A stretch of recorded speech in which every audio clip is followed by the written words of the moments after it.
Welcome to Network Theory lecture series. I, Professor Hitesh Dolakia, is going to explain you very interesting session based on battery. Now see, I have seen many of the students were asking very tricky questions based on battery. Like when I was teaching in SVNIT, at a time few students were telling me like how we can select battery and how you can identify battery is good or bad, right? So I thought like I should give you very small session based on battery that will clear your basic idea regarding how one can identify whether given battery is good or bad. Now see some basic parameters that we all know, like whenever you have been given with a battery with some parameters like 9 voltage battery or 5 voltage battery or 3.6 voltage battery, then based on voltage of battery you should not define battery is good or bad, right? The reason is it is just giving you rating of the battery. It does not indicate any other thing than voltage rating, right? So whenever you select battery, obviously we need to select battery based on our circuit requirement. Like if your circuit is having a requirement of 5 voltage battery, then at least minimum 5 voltage that should be given to the circuit by using that battery. This is one thing that one should keep in their mind. Secondly, there will be power rating that will be given to you. So sometimes you might have seen like some complex circuits not been working whenever you provide sufficient voltage. Why that is happening? The reason is power of battery may be lower and it may not be able to handle elements which is there within the circuit. So sometimes if I can say like if fan in of the circuit that is not sufficient to drive by that battery, then one cannot work out with that given circuit using that battery, right? So power is also very essential thing, right? So sufficient voltage and sufficient power that should be there as per the battery. But still this voltage and power rating that does not define quality of battery. So what is the parameter that defines quality of battery? So that will be defined by capacity of battery. Now see how to identify capacity.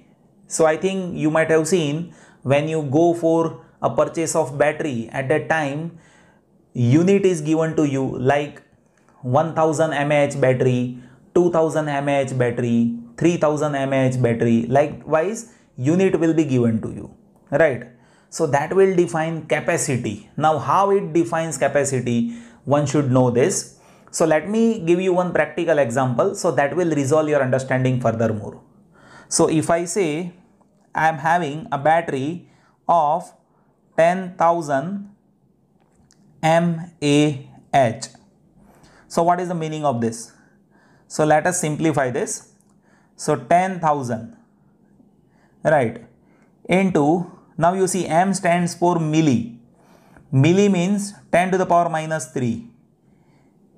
A stands for ampere. So ampere is coulomb per second.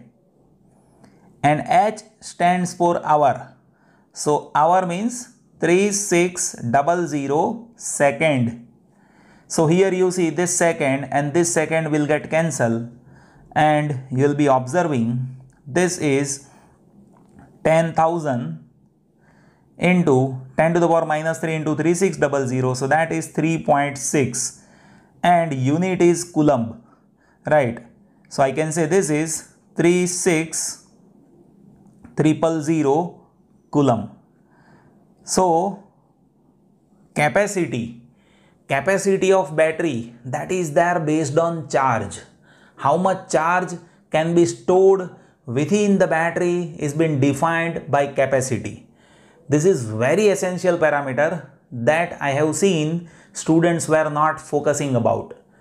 They were been making some projects for robotics, and I have seen like they were been saying their battery is getting discharged again and again, and now they need to recharge it again and again. So that is happening because of you should select battery which is having higher capacity.